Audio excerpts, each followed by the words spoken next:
Deep within the jungle rises Ta Prohm, perhaps the most iconic of all the temples consumed by vegetation.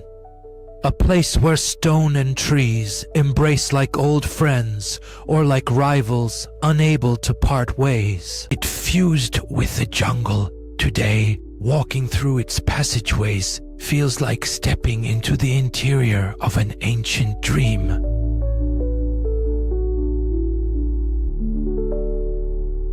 The towers are embraced by enormous spung and strangler figs, their roots sliding over the walls like stone serpents.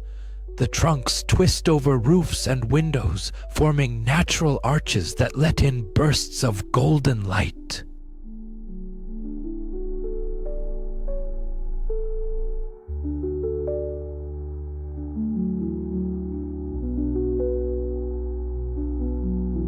Fallen blocks lie scattered in moss-covered corners among tiny ferns. The smiling devatas still remain, eroded, yes, but alive, as if accepting their fate with eternal calm. There are places where roots have split a wall in two, yet somehow keep it standing, as though nature chose to protect what it came to reclaim.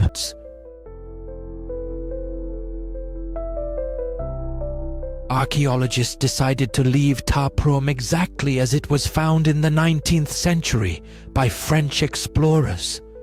The roots were not removed, the trees were not cleared, the alliance between stone and jungle was preserved as a testament to a time suspended.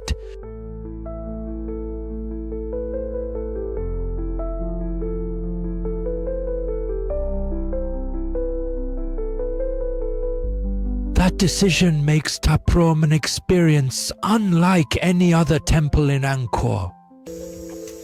For many, Ta Prohm is the place where one understands Angkor's greatest lesson, that no matter how grand human works may be, nature always returns, patient, persistent, without noise.